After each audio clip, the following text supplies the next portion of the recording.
Ahoj, moje meno je Drahoslav a ja ťa vítam pri mojom novom videu a dneska som sa s vami chcel podeliť o jednu takú myšlienku, ktorú by som rád vedel už ako mladší, a to je to, že existuje fluktuácia nálady.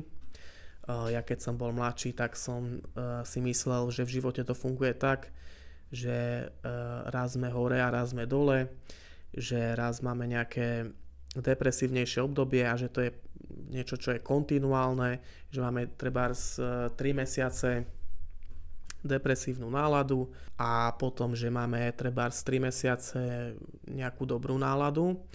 A toto zmýšľanie je nebezpečné v tom, že keď sa cítite zle, tak vás to vlastne demotivuje urobiť niečo s tou vašou náladou. Ja som teda asi veril v nejakú fluktuáciu nálady, ktorá je v rozhraní ako keby celého roka, že sú to nejaké obdobia, ale táto fluktuácia nálady funguje aj na rozhraní dní a hodín, čiže aj počas dňa sa nám pohybuje nálada hore a dole.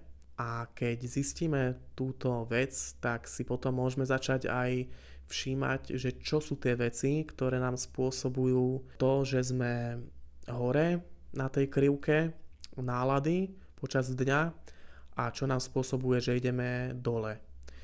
Napríklad veci, ktoré nám spôsobujú to, že na tej krivke ideme dole, sú nejaké myšlienky, ktoré sa opakujú a sú nám nepríjemné. Volá sa to ruminácia. Čiže neustále si opakujeme, neustále si prehrávame nejakú situáciu alebo neustále si opakujeme nejaký scenár v hlave, či už je vymyslený alebo sa nám naozaj stal, alebo vyhrávame nejaké argumenty, alebo treba pre niekoho je nepríjemné počas dňa, keď pozerá nejaké, ja neviem, TikToky alebo niečo na internete, že mu to skôr zhoršuje náladu. A keď toto zistíš, tak si môžeš všímať, že aktivitu akých vecí sa oplatí v živote znižovať. A potom si môžeš všimnúť aj tie veci, ktoré ti spôsobujú zlepšenie nálady, ktoré ti spôsobujú, že na tej krivke nálady ideš hore, a začať tieto veci konať častejšie.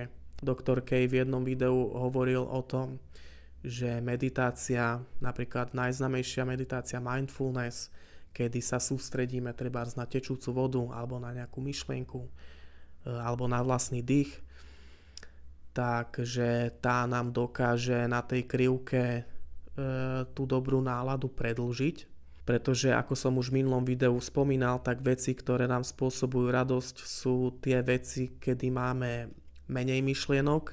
Mindfulness vám vlastne spraví to, že sa váš mozog koncentruje iba na jednu jedinú myšlienku, treba na ten váš dých alebo na nejaký zvuk z okolia, na tečúcu vodu.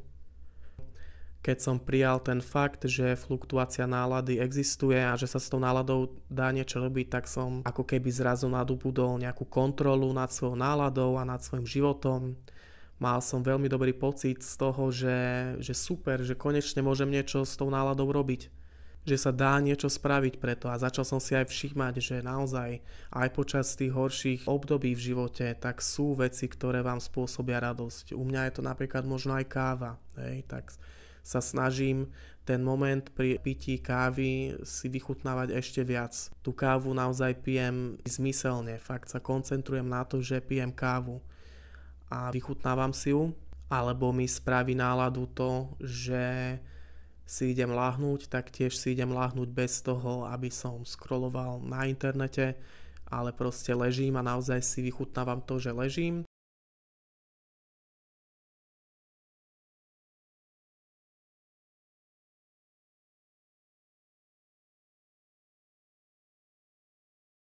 Alebo trebárs skúpanie vo vode tiež robím tak, že naozaj sa pri tom sústredím.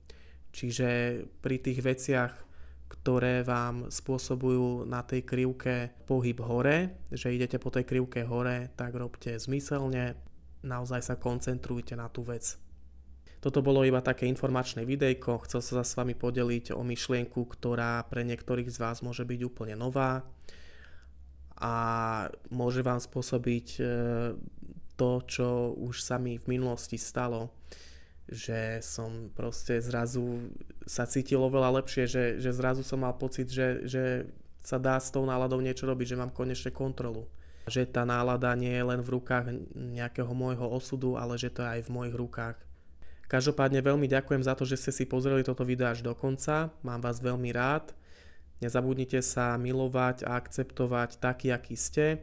A ja sa s vami stretnem pri nejakom ďalšom videjku. Čaute.